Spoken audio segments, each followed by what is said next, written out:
السلام علیکم ورحمۃ اللہ وبرکاتہ۔ ناظرین، ہم سب جانتے ہیں کہ عید الاضحیٰ یعنی قربانی کا وقت قریب آ چکا ہے، اور آپ لوگوں کو یہ پتہ ہونا چاہیے کہ قربانی کس پر واجب ہوتی ہے اور کس چیز پر واجب ہوتی ہے۔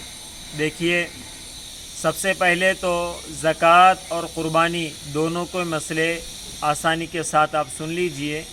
زکوٰۃ تو اس آدمی پر واجب ہوتی ہے جس پر اتنا مال ہو جو نصاب تک پہنچتا ہو، اور اس میں دوسری کڑی شرط یہ ہوتی ہے کہ اس پہ 1 سال کا گزرنا شرط ہے، تب زکوٰۃ واجب ہوتی ہے۔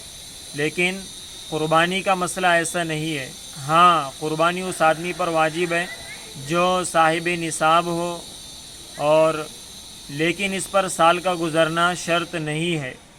ہاں، اگر قربانی کے ایام میں، قربانی کے دنوں میں کسی آدمی کے پاس اتنا مال آ جائے جو نصاب تک پہنچ سکتا ہے، تو پھر ایسے آدمی پر قربانی کا کرنا واجب ہے۔ آپ سمجھ لیجئے، صاحب نصاب آدمی کون ہوتا ہے؟ جس کے پاس 52.5 تولہ چاندی ہو، یا 7.5 تولہ سونا ہو، یا اتنی مقدار کی کوئی کیش ہو، تقریباً 35 یا 40 ہزار روپیے ہوتی ہے، یا اس کے پاس اتنا سامان ہو جو اس کی روزانہ کی ضرورت سے زائد سامان ہو، جو اتنی قیمت پر یعنی 52.5 تولہ کی قیمت پر اس کے پاس موجود ہو، جو سال بھر جو استعمال میں ہی نہیں آتا ہے، ضرورت سے زائد سامان اس کے گھر میں پڑا ہوا ہے، تو یہ ایکسٹرا سامان ہے۔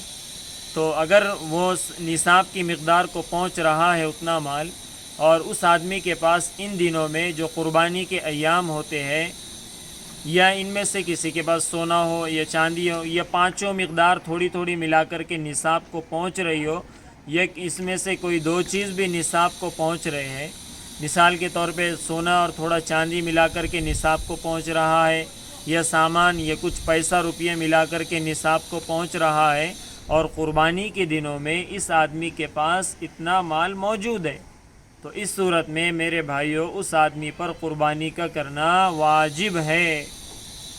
اب دیکھیے، جو آدمی اس کا مالک ہوگا اسی کے لیے قربانی کرنا واجب ہے۔ اگر یہ آدمی کوئی سوچے کہ بھئی پچھلی مرتبہ میں نے میرے دادا کی طرف سے قربانی کی تھی، اس مرتبہ دادی کی طرف سے کر دوں گا، تو یہ بالکل اس طریقے کا کرنا غلط ہے۔ اس کی قربانی ان کے حق میں تو کیا، بلکہ اس پر واجب ہے، ان کے نام سے یہ اپنے مال سے قربانی کر رہا ہے، تو اس صورت میں اس کو واجب کے ادا کرنے کا ذمہ اس پر ابھی فی الحال باقی رہے گا۔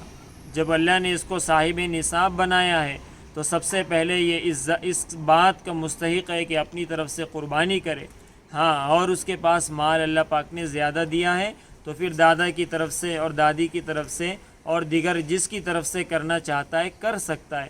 ضروری نہیں ہے کہ قربانی کرنے کے لیے آپ جو ہے 2 لاکھ اور 3 لاکھ اور 4 لاکھ کا بکرا خریدیں۔ اگر آپ بڑے جانور کا حصہ بھی لے سکتے ہیں تو آپ کے لیے یہ اس کی گنجائش ہے۔